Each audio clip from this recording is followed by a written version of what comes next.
We've got solid axles front and rear, the strongest that Toyota ever sold in America, in fact. It's got a fully boxed frame, 4-corner coil springs, overbuilt engine, transmission, transfer case. The parts are dirt cheap and available everywhere. There's a lot of reasons that they sold a crap load of these Toyota 80 series Land Cruisers, and they have a crazy following for a good reason. Most of us just see them being built by like people who want to go overlanding and whatnot, but I think that this is an extremely underrated platform when it comes to a good bare bones starting point for a good rock crawler. Onx Offroad invited me to be part of an off-road build-off. This is a huge dream of mine.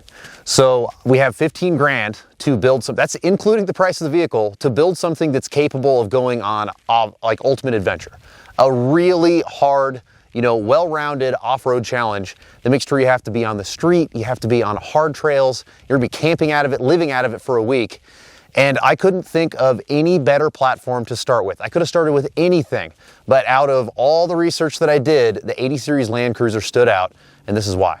With a 112-inch wheelbase, I think that this is kind of the perfect medium because it's long enough to stay stable. And those of you that have short wheelbase rigs like me, you know that when you go up steep climbs, especially when you're out here at a place like Moab, you wish that you're a little bit longer just to keep things all nice and flat. So 112 is great because it's shorter than a JK at like 117, so you stay out of all the JK-sized holes that everybody digs, but it's long enough to still have that stability whenever you're climbing up steep stuff. Every person that I've talked to about this Land Cruiser that doesn't know anything about Land Cruisers is always really surprised to know that this is a straight front axle. This is not an IFS truck that we're going to convert over. This already comes with heavy duty axles.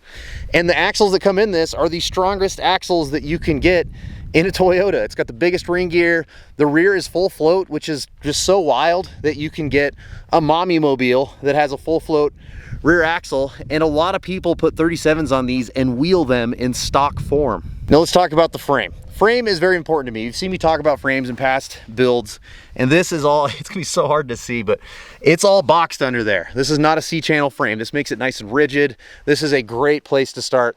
And if you look at the other vehicles that I'm competing against in this off-road challenge, they don't have box frames. They don't have full float rear axles. In fact, they're gonna have to do a whole bunch of upgrades just to get it to where this already is.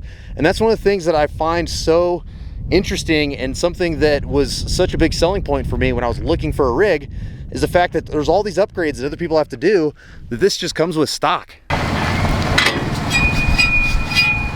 on, come on.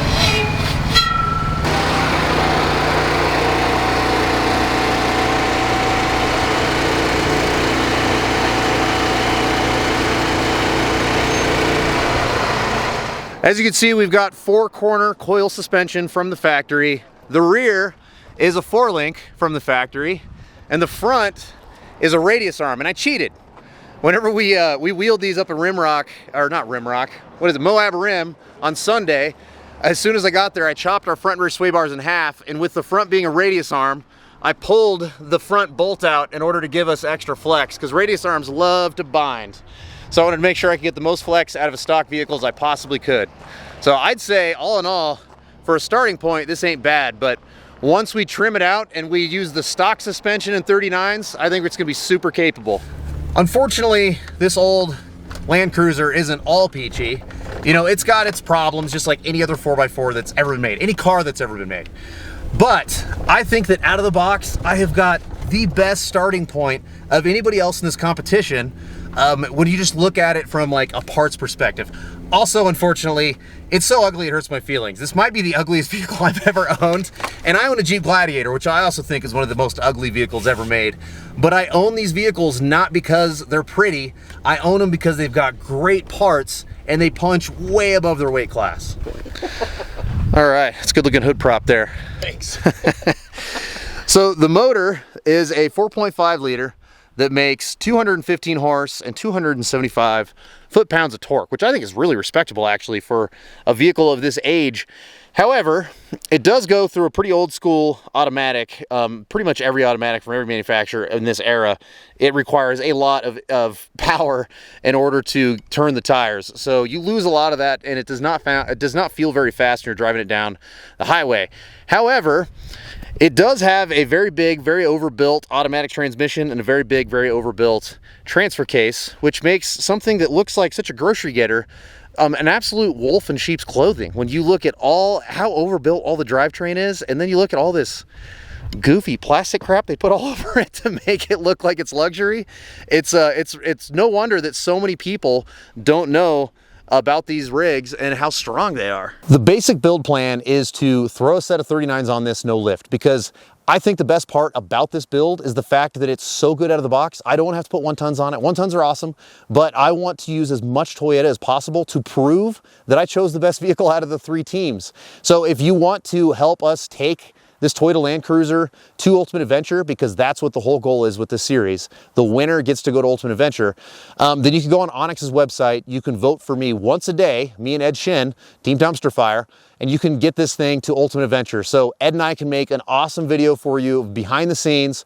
We can show everybody, Toyota owners, you love Toyota, this is our chance to show how rad Toyota is by not swapping all the Toyota stuff out. We're gonna keep the axles, we're gonna keep the engine, transmission, transfer case. We're just gonna throw some gears and some basic upgrades at it. I would like to keep the Toyota drive shafts if we don't have to stretch the wheelbase. So let's show the world how great these trucks really are by just voting for us and helping us get to that next step in this competition and making it all the way to Ultimate Adventure. So thank you so much for watching.